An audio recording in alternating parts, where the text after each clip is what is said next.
लोकांना हे दाखवीन माईबाप जनताला एवढी जुनी स्वच्छ व्हाव्या अशीच आमची मागणी आहे। कारण की सर्वसामान्य जनतेचा जो मूलभूत अधिकार आहे मतदानाचा तो हेरावला घेत जातोय, तो चोरीला जातोय।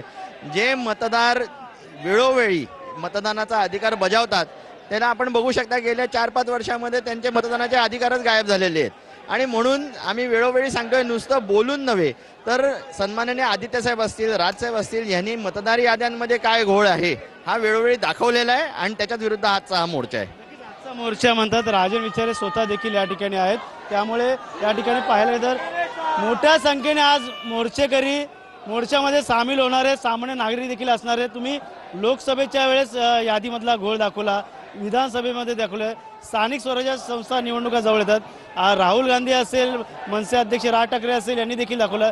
का वाटतं मतदान यादीतला घोळ नाहीसा होईल का? मला वाटतं आता लोक रस्त्यावरती उतरलेत आणि हा शेवटचा इशारा आहे। जर तुमच्या पद्धतीने ही लोकशाही जर तुम्ही तुडवणार असाल पायदळी आणि जे संविधान खऱ्या अर्थाने वाचवायचं असेल, ही सत्याची लढाई आम्ही लढतो आणि सत्याचा मोर्चा करतोय। हे संविधान वाचण्यासाठी, लोकशाही टिकवण्यासाठी। आणि आज तुम्ही बघितलं असेल, आज सर्वांना रस्त्यावर उतरून ते स्वतःच्या हक्कासाठी यायला लागते।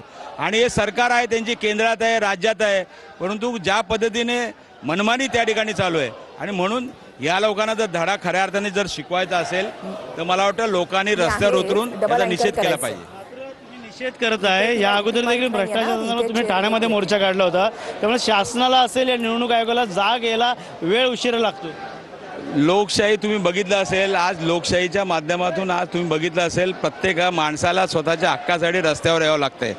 आज तुम्ही बघितलं असेल ठाणे महापालिकेमध्ये ज्यावेळेला मोर्चा आम्ही काढला त्यावेळेचं तुम्ही परिस्थिती तुम्ही जर बघितलं असेल तर त्यावेळेला भ्रष्टाचाराच्या म्हणजे अख्ख्या महाराष्ट्रात जो काय हे होतोय भ्रष्टाचार होतोय त्यातला सर्वात मोठा भ्रष्टाचार या ठाणे जिल्ह्यात होतोय आणि सातत्याने 3 वर्ष नंबर 1 झालेला आहे। त्यामुळे त्यांना बोलण्याचा काय अधिकार नाही। मला वाटतं यावेळेला लोक रस्त्यावर उतरून यांना जोडे मारल्याशिवाय राहणार नाही। नक्कीच या ठिकाणी सामान्य नागरिक म्हणून देखील आहेत, या ठिकाणी आजी आहेत। आजी रेल्वेतनं चालल्यात या ठिकाणी मोर्चामध्ये सहभागी होणार आहे? नाही, हा आमचा सत्याचा मोर्चा आहे, फसवणाऱ्याचा मोर्चा नाहीये। आणि झोपी गेलेल्याला जागा करता येत नाहीये, पण जागा असलेल्याला झोपेतनं जागा करायला सोपं असतं। हे जे सरकार मिंदे सरकार, गद्दार सरकार आहे, हे झोपलेलं आहे। यांना झोपेतनं जागा करण्यासाठी, शेतकऱ्यांना न्याय देण्यासाठी आज आम्ही सत्याच्या मोर्चासाठी उतरलेलो आहोत। आणि आम्हाला 100% खात्री आहे की हा मोर्चा आमचा सक्सेस होणार। तो कोण, तो वकील कोण आहे त्याला आज आम्ही हाताखालून काढणार। तो कसा काय करतो, कसा मोर्चा हलवतो ना हे आज आम्ही बघणार। त्याला फक्त आमच्या महिलांच्या ताब्यात द्या, त्याला आम्ही त्या वकिलाला आज बरोबर करतो। सदावर्तेंना तुमचा इशाराच आहे? हो, सदावर्तेंना माझा 100% इशारा आहे। तू आज फक्त माझ्या पुढे ये, आज मी तुला काय करते ना ते दाखवते। सरकारमध्ये खरी ताकद असेल तर सदावर्तेला म्हणा तुझ्या बायकोला घेऊन तू माझ्या पुढे ये, व मी बघते त्याला काय करायचं ते। मोर्चामध्ये सर्वजण सहभागी होत आहेत, मात्र काय वाटतं दोघं बंधू एकत्र आलेत तर ठाण्यातनं देखील मनसे आणि ठाकरे पक्ष एकत्र चालले? हो, आम्ही एकत्र आहोत, एकत्रच राहणार। यांची जी पोटशूट झालेली आहे ना की आम्ही एकत्र आलोत, भाऊ भाऊ एकत्र आले, यांना वेगळं करायचं हे कदापिही शक्य नाही। आम्ही एकत्रच राहणार आणि यांची पोटशूट कायमची आम्ही बंद करणार। यांना असा इलाज देणार रामबाण की हे कायमच्या घरी बसणार आहेत आणि हा विजय आमचाच आहे, हे 100% खात्री आहे। दुबार नावं वारंवार येत आहेत, तुमची देखील दुबार नावं आहेत का आजूबाजूच्या? हो, आजूबाजूचे आहेत। काल आम्ही 37 नावं काढली आहेत यादीतनं। 3 बिल्डिंग मध्ये 37 नावं मिळालेली आहेत आणि मेलेले आहेत ना त्यांची आता 6-7 वर्ष झाले ती मेलेली। मागच्या वेळेला त्यांची यादीत नावं नव्हती, पण आता त्यांची यादीत नावं आहेत। तर त्यांची यादीतली नावं गेल्याशिवाय, याद्या नीट झाल्याशिवाय आम्ही निवडणुका होऊ देणार नाही, ही आमची। आजीचं म्हणणं आहे की निवडणुका होऊन देणार नाही। मनसे पक्ष असेल, ठाकरे पक्ष असेल, सर्वच आता या ठिकाणी यायला सुरुवात झालेली आहे। मतदार यादीतला घोळ कशा प्रकारचा नाहीसा झाला पाहिजे? खरं तर मतदार याद्यांमधला घोळ नाहीसा करणं एकदम सोपं काम आहे, पण त्यांना ते करायचं नाही। महाविकास आघाडीच्या पराभवाचे कारण तयार करण्याकरता मोर्चा आहे।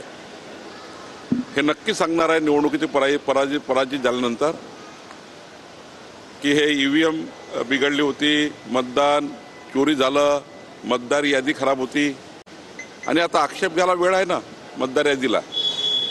त्या ठिकाणी आक्षेप न घेता केवळ राजकीय स्टंटबाजी आणि केवळ उद्या निवडणुकीत पराभव झाल्यानंतर कारणं हे देण्याकरता मोर्चा आहे.